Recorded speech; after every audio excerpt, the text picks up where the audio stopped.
दोस्तों, यह कहानी बहुत ही पुरानी है। जब दो साधु जंगल से गुजर रहे थे। एक गुरु था और दूसरा उनका शिष्य था।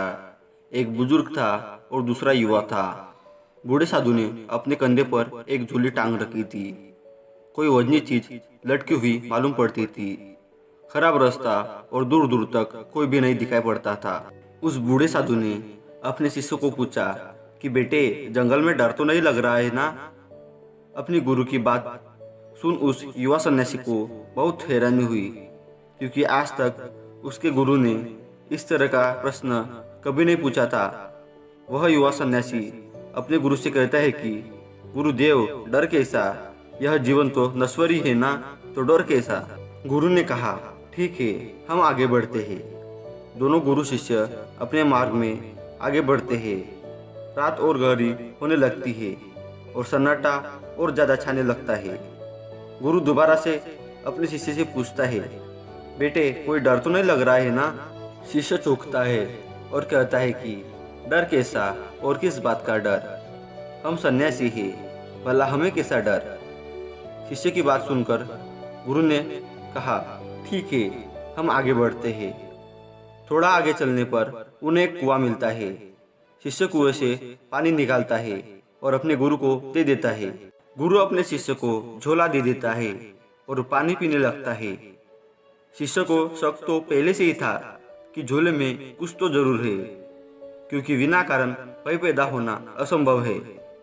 जैसे ही शिष्य अपने गुरु के झोले में हाथ डालता है, वह देखता है कि उसमें एक सोने की ईंट है। ईंट को देखते ही शिष्य समझ जाता है कि भय का कारण सही है। वह इस ईंट को झोले से निकालता है और उसे फेंक देता है और उसकी जगह उसकी तरह का पत्थर रख देता है। गुरु ने पानी पिया और अपने झोले को वापस लिया और अपने कंधे पर टांग लिया। वजन का एहसास हुआ, इसलिए गुरु को लगा कि ईंट है। और उसके बाद गुरु और शिष्य दोनों ही मार्ग में आगे बढ़ गए। कुछ दूर आगे चलने के बाद गुरु को सैनिकों के घोड़ों के दौड़ने की आवाज आई। ऐसा लग रहा था मानो सैनिक उनकी तरफ ही आ रहे हैं। गुरु घबराकर अपने शिष्य से पूछता है कि या कोई भय तो नहीं लग रहा है ना? शिष्य बोला, गुरु जी, आप बिल्कुल निश्चिंत रहिए, क्योंकि डर को मैं पीछे ही फेंक आया हूँ।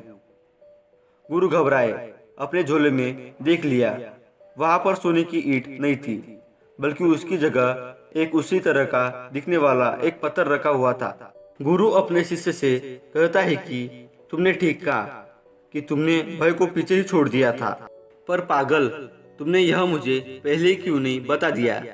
मैं इतनी देर तक इस पत्थर के कारण भयभीत रहा। ये इतनी देर का भय बिल्कुल ही व्यर्थ था। शिष्य अपने गुरु से कहता है कि यदि ठीक से समझते तो जो पहले का भी भय था वह भी व्यर्थ था। वजह वह भी है और वजह यह भी है।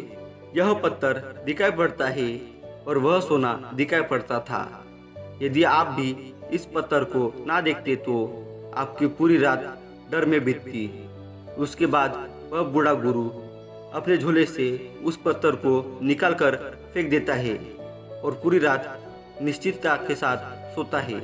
मॉरल ऑफ द स्टोरी, भय सिर्फ हमारी मान्यताएं है। यदि आप वास्तविकता को नहीं देखेंगे तो सोना भी भय देगा और पत्थर भी। अगर एक बार वास्तविकता को देख लिया तो कैसा भय और कहाँ का भय? अपने जीवन में भय को समाप्त करने का केवल एक ही तरीका है, और वह है वास्तविकता को देख लेना।